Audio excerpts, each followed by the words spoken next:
5 berita terpopuler hari ini Rabu 29 Oktober 2025 di Bloomberg Technos Flash 5. Yang pertama, isu MSCI buka diskon saham Prayogo potensi upside ratusan persen. Tekanan dari rencana pembobotan baru indeks MSCI justru membuka potensi kenaikan harga saham grup Prayogo Pangestu kembali lebih besar. Hal ini membuat saham Big Caps terpukul hingga IHSG turun 4%. Dokumen MSCI menyebutkan peninjauan ini untuk meningkatkan konsistensi klasifikasi jenis kepemilikan, termasuk saham perusahaan asuransi, Sovereign Wealth Fund atau SWF, serta transaksi sintesis seperti Equity Total Return Swaps. Untuk pasar Indonesia, MSCI sedang mengkaji penggunaan laporan komposisi kepemilikan bulanan dari PT Kustodian Sentral Efek Indonesia atau KSEI sebagai referensi tambahan dalam menentukan free float. Dalam skenario pertama, MSCI mencatat tingkat one-way turnover untuk indeks Indonesia sebesar 13%, sementara dalam skenario alternatif sebesar 5%. Perubahan ini mencerminkan potensi pergeseran komposisi bobot sejumlah saham Indonesia dalam indeks MSCI Global Investable Market Indexes atau GIMI.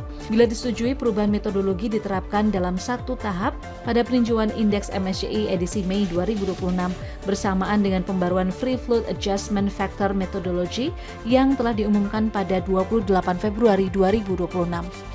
Kedua, Jepang dan AS umumkan proyek investasi sebesar 9.133 triliun rupiah. Jepang dan Amerika Serikat merilis daftar proyek potensial dengan total 550 miliar dolar Amerika Serikat atau sekitar 9.133 triliun rupiah setelah penandatanganan pada Selasa 28 Oktober 2025 di Tokyo. Menteri Perdagangan AS Howard Lutnick memaparkan sejumlah komitmen besar dari korporasi ternama seperti SoftBank Group, Westinghouse, dan Toshiba Corporation dengan nilai proyek yang diusulkan sekitar 350 juta dolar Amerika Serikat hingga 100 miliar dolar Amerika Serikat. Sementara dari sisi Kementerian Perdagangan Jepang tercantum sejumlah perusahaan Jepang lain yang tertarik meluncurkan proyek ini di berbagai sektor, mulai dari energi, kecerdasan buatan atau AI, hingga mineral strategis.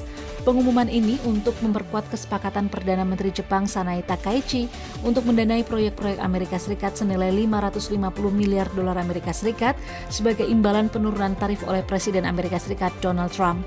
Proyek energi mendominasi daftar rencana investasi ini, misalnya Westinghouse yang berencana membangun reaktor nuklir AP1000 dan reaktor modular kecil senilai 100 miliar dolar Amerika Serikat yang melibatkan banyak perusahaan lain.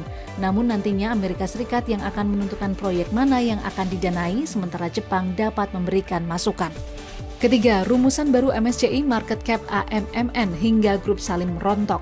Sejumlah emiten besar di Bursa Efek Indonesia berpotensi mengalami penurunan kapitalisasi pasar jika MSCI Incorporation menerapkan usulan metodologi baru dalam menghitung porsi saham beredar untuk pasar Indonesia. Dalam dokumen, MSCI mengklasifikasikan pemegang saham seperti korporasi dan individu, termasuk kepemilikan di bawah 5% yang tidak tercakup dalam laporan publik. Berdasarkan simulasi MSCI, saham PT Aman Mineral International (TBK) atau AMMN berpotensi kehilangan kapitalisasi sekitar 3,93 miliar dolar Amerika Serikat dari total 31,44 miliar dolar Amerika Serikat akibat penurunan Foreign Inclusion Factor atau FIF 0,125. Lalu saham PT Kalbe Farma Tbk atau KLBF berpotensi kehilangan nilai 317 juta dolar Amerika Serikat dari kapitalisasi senilai 3,17 miliar dolar Amerika Serikat, sementara PT Indofood CBP Sukses Makmur Tbk atau ICBP dapat berkurang 298 juta dolar Amerika Serikat dari total 6,63 miliar dolar Amerika Serikat masing-masing karena penyesuaian FIF sebesar 0,100 dan 0,045. Menurut riset Kiwum Sekuritas, langkah MSCI ini merupakan upaya untuk membuat data free float Indonesia lebih ketat dan transparan.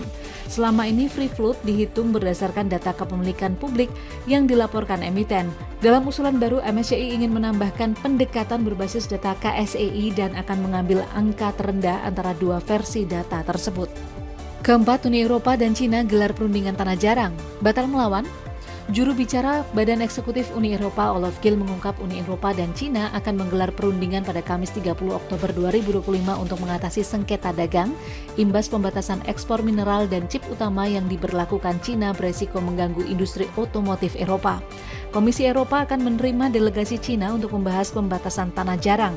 Setelah sebelumnya Cina menyatakan akan memperketat kontrol terhadap ekspor tanah jarang dan mineral kritis lainnya awal bulan ini.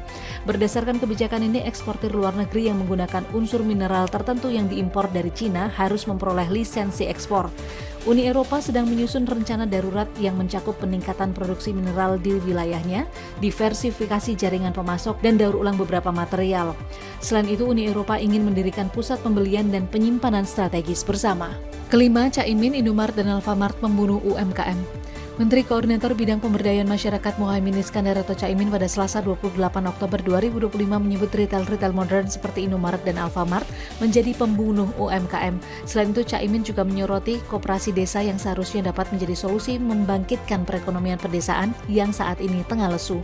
Sebelumnya, Sekretaris Jenderal Asosiasi UMKM Indonesia Edi Misero menilai konsep operasional koperasi desa atau kelurahan berpotensi menimbulkan persaingan tidak sehat dengan pelaku usaha kecil yang sudah lama berdiri di wilayah perdesaan. Meski secara prinsip, Edi mengapresiasi upaya kucuran dana 3 miliar rupiah per Kopdes, namun ia mengingatkan agar fungsi koperasi tidak menyimpang dari spirit pengembangan ekonomi desa. Menurutnya, tujuan utama pembentukan Kopdes semestinya mendorong produk-produk desa menembus pasar yang lebih luas, termasuk perkotaan maupun ekspor. Hal ini dinilai sejalan dengan visi perbaikan rantai pasok yang digaungkan Presiden. Itu dia 5 berita terpopuler pilihan Bloomberg Teknos hari ini. Ikuti terus update selanjutnya di www.bloombergteknos.com.